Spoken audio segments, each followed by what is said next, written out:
Bismillahirrahmanirrahim. Assalamualaikum warahmatullahi wabarakatuh. Perkenalkan, nama saya Givia Regina Muiz dengan NIM A1A6200404. Pada video kali ini, saya akan membawakan materi mengenai komponen-komponen kurikulum.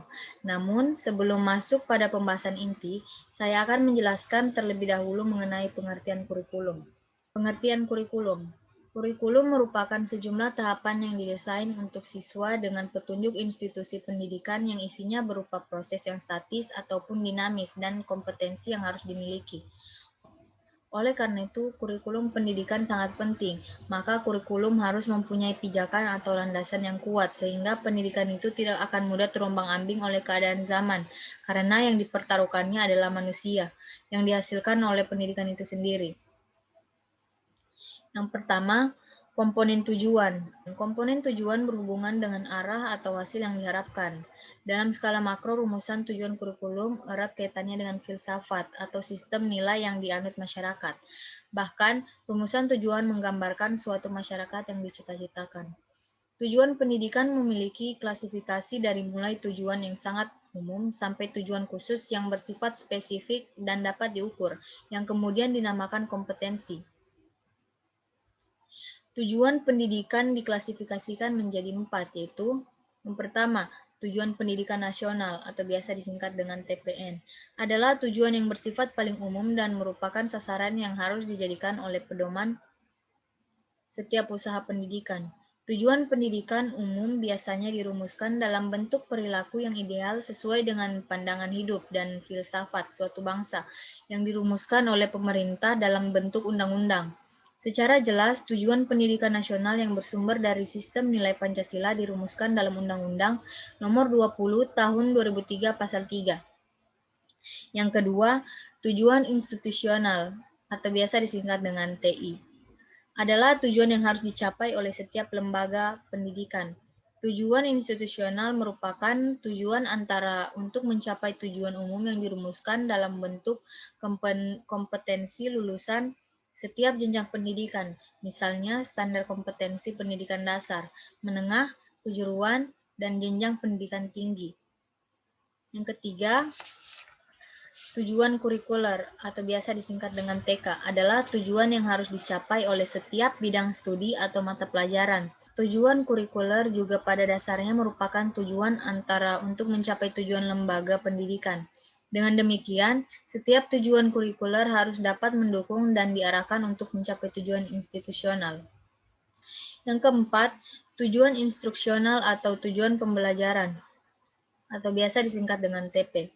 Merupakan bagian dari tujuan kurikuler dapat didefinisikan sebagai kemampuan yang harus dimiliki oleh anak-anak didik setelah mereka mempelajari bahasan tertentu dalam bidang studi tertentu dalam satu kali pertemuan.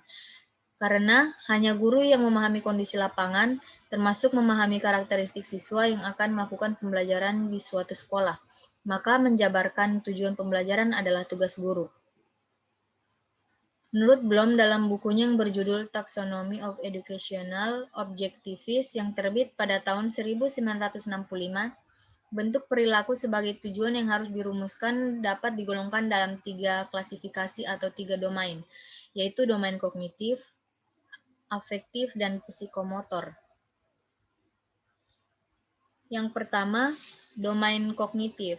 Domain kognitif adalah tujuan pendidikan yang berhubungan dengan kemampuan intelektual atau kemampuan berpikir seperti kemampuan mengingat dan kemampuan memecahkan masalah. Domain kognitif menurut Bloom terdiri dari 6 tingkatan, yaitu yang pertama, pengetahuan atau knowledge adalah kemampuan mengingat dan kemampuan meningkatkan kembali informasi yang sudah dipelajarinya atau recall. Yang kedua, pemahaman comprehension adalah kemampuan untuk memahami suatu objek atau subjek pembelajaran. Yang ketiga, penerapan atau application adalah kemampuan untuk menggunakan konsep, prinsip, prosedur pada situasi tertentu. Yang keempat, analisis adalah kemampuan menguraikan atau memecah suatu bahan pembelajaran ke dalam bagian-bagian atau unsur-unsur serta hubungan antar bagian bahan itu. Yang kelima, sintesis adalah kemampuan untuk menghimpun bagian-bagian ke dalam suatu keseluruhan yang bermakna, seperti merumuskan tema, rencana atau melihat hubungan abstrak dari berbagai informasi yang tersedia. Yang keenam, evaluasi adalah tujuan yang paling tinggi dalam domain kognitif. Tujuan ini berkenan dengan kemampuan membuat penilaian terhadap sesuatu berdasarkan maksud atau kriteria tertentu. Domain afektif berkenan dengan sikap, nilai-nilai, dan apresiasi. Domain ini merupakan bidang tujuan pendidikan kelanjutan dari domain kognitif. Menurut Krathwohl dan kawan-kawan pada tahun 1964 dalam bukunya Taxonomy of Educational Objectives, affective domain efektif memiliki tingkatan, yaitu yang pertama, penerimaan adalah sikap kesadaran atau kepekaan seseorang terhadap gejala, kondisi, keadaan, atau suatu masalah. Yang kedua, merespon atau menanggapi ditunjukkan oleh kemauan untuk berpartisipasi aktif dalam kegiatan tertentu seperti kemauan untuk menyelesaikan tugas tepat waktu, kemauan untuk mengikuti diskusi, kemauan untuk membantu orang lain, dan sebagainya. Yang ketiga, menghargai. Tujuan ini berkenan dengan kemauan untuk memberi penilaian atau kepercayaan kepada gejala atau suatu objek tertentu. Yang ketiga, domain psikomotor. Domain psikomotor adalah tujuan yang berhubungan dengan kemampuan keterampilan atau skill seseorang. Ada 7 tingkatan yang termasuk ke dalam domain ini. Yang pertama, persepsi atau perception, merupakan kemampuan seseorang dalam memandang sesuatu yang dipermasalahkan. Yang kedua, kesiapan atau set. Kesiapan berhubungan dengan kesediaan seseorang untuk melatih diri tentang keterampilan tertentu dan direfleksikan dengan perilaku-perilaku khusus. Yang ketiga, meniru atau imitation. Meniru adalah kemampuan seseorang dalam mempraktekkan dalam gerakan-gerakan sesuai dengan contoh yang diamatinya. Yang keempat, membiasakan atau habitual. Kemampuan meniru tidak selamanya diikuti oleh pemahaman tentang pentingnya serta makna gerakan yang dilakukannya. Yang kelima, menyesuaikan atau adaptation, yaitu kemampuan yang beradaptasi gerakan atau kemampuan itu sudah disesuaikan dengan keadaan situasi dan kondisi yang ada. Yang keenam, menciptakan atau organization, yakni kemampuan seseorang untuk berkreasi dan mencipta sendiri sesuatu karya. Tahap ini merupakan tahap puncak dari keseluruhan kemampuan yang tergambar dari kemampuannya menghasilkan sesuatu yang baru. Yang kedua, komponen evaluasi.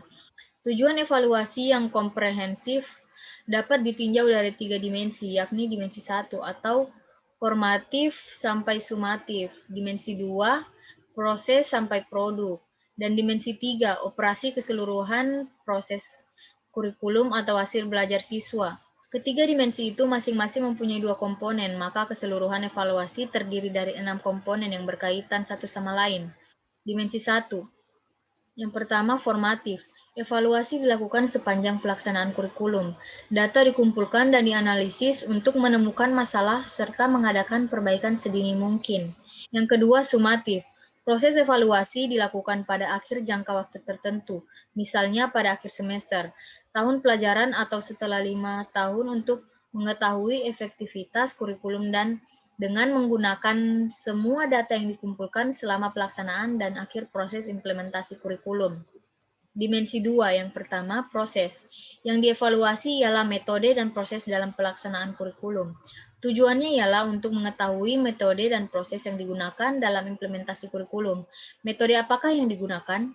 Apakah tepat penggunaannya?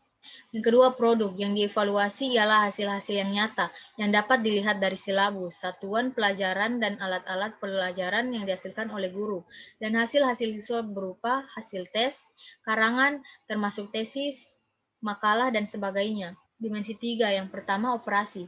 Di sini dievaluasi keseluruhan proses pengembangan kurikulum terhadap perencanaan, desain, implementasi, administrasi, pengawasan, pemantauan, dan penilaiannya. Juga biaya, staf pengajar, penerimaan siswa, pendeknya seluruh operasi lembaga pendidikan itu. Yang kedua, hasil belajar siswa. Di sini yang dievaluasi ialah hasil belajar siswa berkenan dengan kurikulum yang harus dicapai, dinilai berdasarkan standar yang telah ditentukan dengan mempertimbangkan determinan kurikulum, misi lembaga pendidikan, serta tuntutan dari pihak konsumen luar. Evaluasi merupakan komponen yang melihat efektivitas pencapaian tujuan. Fungsi evaluasi menurut Scriven pada tahun 1967 adalah evaluasi sebagai fungsi sumatif dan evaluasi sebagai fungsi formatif. Evaluasi sebagai alat untuk melihat keberhasilan pencapaian tujuan dapat dikelompokkan ke dalam dua jenis, yaitu tes dan non-tes. Yang pertama, tes. Tes digunakan untuk mengukur kemampuan siswa dalam aspek kognitif atau tingkat menguasai materi pembelajaran. Hasil tes biasanya diolah oleh kuantitatif. Yang kedua, non-tes. Non-tes adalah alat evaluasi yang biasanya digunakan untuk menilai aspek tingkah laku termasuk sikap, minat, dan motivasi. Ada beberapa jenis non-tes sebagai alat evaluasi, diantaranya wawancara, observasi, studi kasus, dan skala penilaian. Dari komponen tadi, keduanya memiliki hubungan yang sangat dekat, namun keduanya dipisahkan menjadi elemen-elemen kurikulum, masing-masing dapat dinilai dengan kriteria yang berbeda. Sekian dari video penjelasan saya, lebih dan kurangnya mohon dimaafkan. Terima kasih. Wassalamualaikum warahmatullahi wabarakatuh.